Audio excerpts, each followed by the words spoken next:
a brainier aspect of Kirk, Paul Wesley explains his Strange New Worlds version of Star Trek Captain. A brainier version of Kirk would not involve Captain Kirk looking up and seeing Toronto Eaton Center and thinking he's in New York. I don't care if there wasn't a Toronto in his time. I am Mecca. Please subscribe to this channel. Where's my thing? I don't know where my thing is. It's, I don't know. Drop the taco. It's time to pull over into the breakdown lane.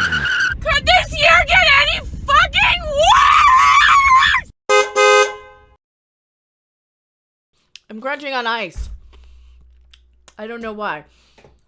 Because the breakdown lane, I was going to play the NPR thingy and I don't know where it is. Kibber! So if you like this content, please subscribe to this channel. Please subscribe. I am, I'm in trouble again for something, but I don't think people understand who I am and what I do and how my channel works. So if you like this content, you'll know I yell about Star Trek and Star Wars, and I've been a little focused on some other things, a few other things. I don't know. Because at year one I was pretty great. Oh, hello. That's where my brain has been going lately. Instead of it just disrupts the circuit of the feedback loop of the vicious cycle that Twitter wants to keep you in, where you are angry and argue with people constantly. And it is the meaning of life, isn't it? The brainier aspect of Kirk. Why am I yelling about Kirk? If you seriously, we yelled about this when we watched the episode. We yelled about this when we talked about the review of the episode. I don't think they understand that Kirk. They don't understand any of this. We know it's a reboot now. We know it's a reboot. We know it's a remake. We know it is only designed. See, this is what happens when I disrupt the circuit. I stop yelling, and my brain's like, "Oh, there's other things out there." That's Star Trek. This is a reboot. We know it. They admitted it in Discovery, though, when they said, yes, this is everything that happens during the time frame of the... Who is it? The people, when the Romulan star implodes or comes over, the guy comes back from Romulus, in the Kelvin timeline, all that. It's all the Kelvin timeline. They admitted it. And that's all the JJ Trek. And now they're trying to reboot it without admitting it's a reboot. But they've kind of admitted it's a reboot. But no, we keep catching them in their traps of time jumps, time skips, inconsistencies, complete misunderstanding. Like, they don't even know that they were military. These people who are fans of this, for the most part. Is this show that bad? It's not that bad. It's one of the less offensive, I think, least offensive of the Star Treks for me personally, because I don't really have that huge attachment to the TOS stuff. So the inconsistencies, I notice less. I notice less the canonical or the references or the blatant rearrangements of everything. This series has gotten a lot worse, though, since season 1. Particularly with all of these articles trying to support it. It's like, no. Just admit he's kind of a dumber version of Kirk. This is kind of the dumber version. This is kind of the show I wish the Orville was in a lot of ways. Because the Orville is giving us this heavy-handed stories about real-world issues for real-world stuff. Allegories for real-world stuff. Like the About a Girl episode, where everybody wanted the child to be the same as they were born, and they went ahead and changed them, and then they ended up changing them back, and everybody got mad because they changed them back to the thing that they wanted in the first place. I don't know. Everybody went crazy in 2020. I wasn't paying attention because I wasn't in the cults, I guess. I don't know the best way to say it.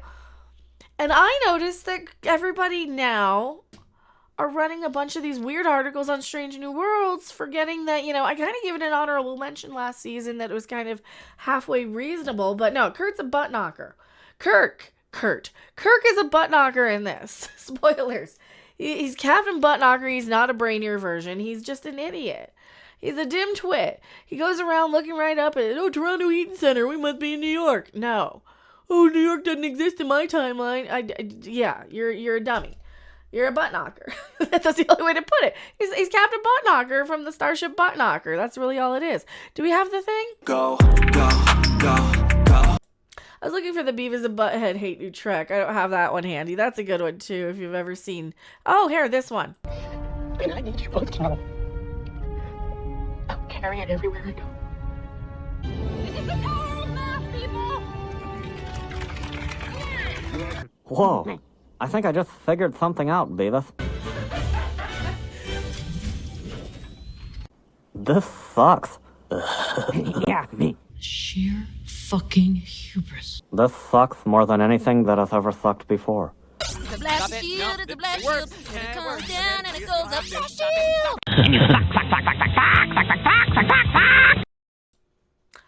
I forgot about the Blast Shield. Those people are going to be in Strange New Worlds this season. Blast Shield! The Blast Shield. It's the Blast Shield. It goes down and goes up. It's the Blast Shield. It's so annoying. And they talk a million miles a minute, just like I'm doing right now. And I think I had too much caffeine. They talk a million miles a minute.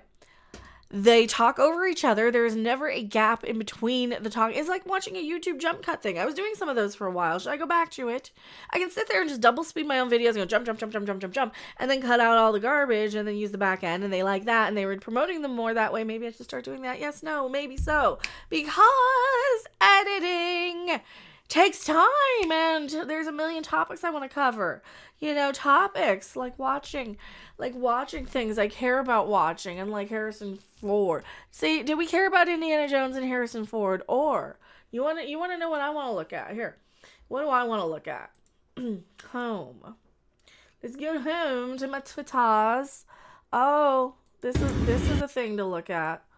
This is a thing to look at here. That. Look at that. Oh, dear, look at that. 2 Russian hockey players pushing a car. Look at that. Look at them pushing that car. Oh, look at them go. Uh-huh. What? What? Oh. Brainier aspects. No, he's an idiot. He's a butt knocker. He's not. They think he's smart. He's a Brainier version. He's a stack of books. Where does he say that? He's a stack of books with brains, with legs. He's a stack of books with legs, he says. Because he can play chess. Yeah, but surely you would have read a book that you knew Toronto was in Canada at some point if you're a stack of books with legs. Shows off his expertise at playing chess, labeling the non-three-dimensional version of the game Idiot's Chess. And Wesley details his approach to playing the iconic Star Trek hero. Read his quote below. They won money because he was a chess shark. All right, anybody can be trained to just counter moves of chess masters to win games of chess. You can train yourself you can train yourself to win any game of chess if you know a few little tricks and moves, probably, if you're somebody like Kirk. I don't know. I'm thinking about other stuff. What am I thinking about? Maybe disrupting my circuits is a little bit too it works too well. It just completely changes my patterns. It goes off in another direction, and now he's a stack of books with legs.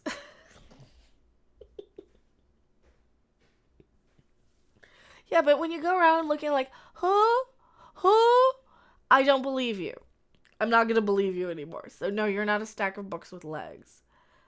The conclusion of Star Trek Strange New Worlds finally introduces Paul Wesley as Kirk, the younger version of the man. Yeah. Rob, do you want to talk about this butt knocker, or should I just rap?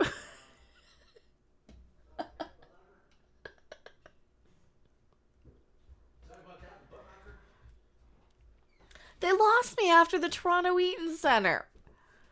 Yes. They really lost. Like, okay, so now he's saying he's a stack of books with legs. Yeah, stack of books. Well, say it, don't say it through me. Say it over here. A stack of books with legs. He's a stack of butts that knock. That's what he is. But he calls one-dimensional chess is idiot's chess. Yes, that's why you're playing it, you idiot. I can't believe this part knocker is me. Look at him. Look at that clueless look. The empty, vacant stare. That's the thing. When you go around looking, Yes. what more do you want from me, Captain Buttknocker? I mean, he doesn't know he doesn't know Toronto's in Canada. How stupid can you be? It says it right there. Toronto, Eaton Center, Lake Ontario. What more evidence do you need? You need a hockey player to come up to see you and say, "Hey, welcome to Toronto, eh?" Welcome to Toronto, eh? Yeah, that's right. Welcome to Toronto, eh? You turned into a stereo. Oh, Lord. There you go.